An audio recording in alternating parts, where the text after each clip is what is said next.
First, their personal resemblance to the Hebrew family. Thus, Dr. Wolf, the Jewish missionary, says, "I was wonderfully struck with the resemblance of the Yosufuzye tribe of Joseph and the Chibere, two of their tribes, to the Jews." Moorcroft also says of Chiberes, "They are tall and of singularly Jewish cast of features." Second, they have been named by themselves Beni Israel, children of Israel, from time immemorial. Third, the names of their tribes are Israelitish, especially that of Joseph, which includes Ephraim and Manasseh. In the book of Revelation, the tribe of Joseph stands for Ephraim, Revelation 7, 6-8. In Numbers 36:5, Moses speaks of Manasseh as the tribe of the sons of Joseph, so that it is clear that both Manasseh and Ephraim were known by the name of the tribe of Joseph. Fourth, the Hebrew names of places and persons in Afghanistan are of far greater frequency than can be accounted for through Mohammedan associations, and indeed these names existed before the Afghans became Mohammedans. Fifth, all accounts agree that they inhabited the mountains of Ghore, Ghore, from a very remote antiquity. It is certain that the princes of Ghore belonged to the Afghan tribe of Soore, Sooree, and that their dynasty was allowed to be of very great antiquity even in the 11th century. They seem early to have possessed the mountains of Soliman or Solomon, comprehending all in the southern mountains of Afghanistan. Elphinstone, the author referred to, Elphinstone. Sixth, Afghan is the name given to their nation by others. The name they gave their nation is Pushtun, and Doctors Geary and Marshman assert that the Pushtun language has more Hebrew roots than any other. Page 147. The antiquity of the name of the country, Kabul, or Kabul, is then established, and it is also shown that some peculiar people known as the tribes, the noble tribes, dwelt there at a very remote period.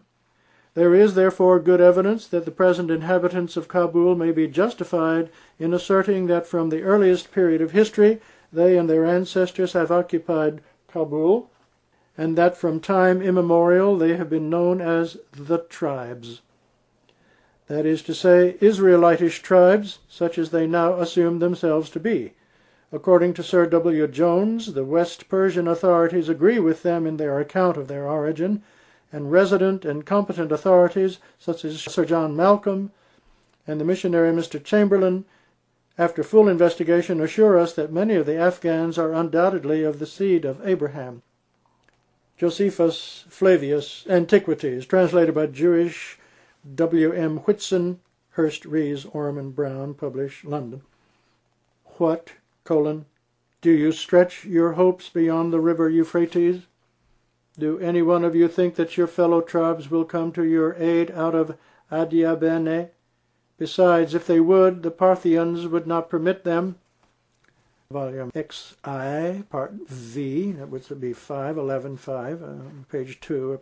Then, as follows, this is a quotation from a Yesich king, Agrippa, to the Jewish to submit to the Romans and not to look to the Jews from beyond the river Euphrates. Josephus was in the reign of Vespasian in the latter part of the first Christian century. Next work cited, a personal narrative of a visit to Chuzin, Chuzin, Kabul in Afghanistan. G.T. Vinya, V-I-G-N-E, F-R-G-S, his title. London, Whitaker Publishers, 1840. These words, pages 166 and 67. Mullah Khudadad, a person learned in the history of his countrymen, read to me from the Mujma'ul Unsal, collection of genealogies, the following short account of their origin. They say that the eldest of Jacob's son was Judah, J-U-D-H-A, whose eldest son was Osruk, who was the father of Okour, the father of Muslib, the father of Farlai, the father of Kis, the father of Talut, the father of Ermiach, the father of Afghans, whence the name of Afghans. He was contemporary with Nebuchadnezzar, called himself Beni Israel, and had 40 sons, whose names there is no occasion to insert. His 34th descendant in a direct line after a period of 2,000 years was Qis, spelled here K-Y-S. From Qis, who lived in the time of the Prophet Muhammad, there have been 60 generations. Sulum, the eldest son of Afghans, who lived at Sam, Damascus, left that place and came to Ghura Mishkon, a country near Herat, and his descendants gradually extended themselves over the country now called Afghanistan. Cyclopedia of Geography by James Boyce, M.A., LL.D., F.R.S.E., and Keith Johnson, F.R.G.S. Second edition, William Collins, Publishers, London and Glasgow, 1880. Under heading Afghanistan, page 25, History and Relations, the name Afghan is not used by the people themselves. They call themselves Pushtuns, and in the plural, Pushtauneh, from which perhaps comes the name Putin, given to them in India. They trace their origin to Saul, king of Israel, calling themselves Beni Israel. According to Sir A. Burns, their tradition is that they were transplanted by the king of Babylon from the Holy Land to Ghora, G-H-O-R-E, lying to the northwest of Kabul, and lived as Jews until A.D. 682, when they were converted to Mohammedanism by an Arab chief, Khalid ibn Abdallah, who had married a daughter of an Afghan chief. No historical evidence has ever been adduced in support of this origin, and it is perhaps a mere invention founded upon the facts mentioned in 2 Kings 8-11. However, this may be. All travelers agree that the people differ strikingly from the neighboring nations, and have among themselves one common origin. They are said by some to resemble Jews very much in form and features, and they are divided into several tribes, inhabiting separate territories and remaining almost unmixed. History of Afghanistan by Colonel G. Mallison, M-A-L-L-E-S-O-N. W. H. Allen and Company, Publishers, London, at the India Office, 1878. Page 39. I turn now to the people of Afghanistan, to the tribes who occupy the country and who command the passes. The subject has been treated at great length by Mount Stuart Elphinstone, by Ferrier, who quote largely from Abdullah Khan of Herat, by Beluz, and many others. Following Abdullah Khan and other Afghan writers, Ferrier, F-E-R-R-I-E-R, is disposed to believe that the Afghans represent the lost 10 tribes and to claim them descent from Saul, king of Israel. Among other writers concurring in this view may be mentioned the honored name of Sir William Jones. On the other hand, Professor Dorn of Kharkov, who examined the subject at length, rejects this theory.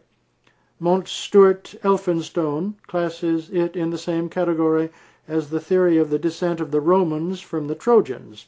The objections to Abdullah Khan's view have been recently expressed, fittingly and forcibly, by Professor Dawson, D-O-W-S-O-N, in a letter to the Times.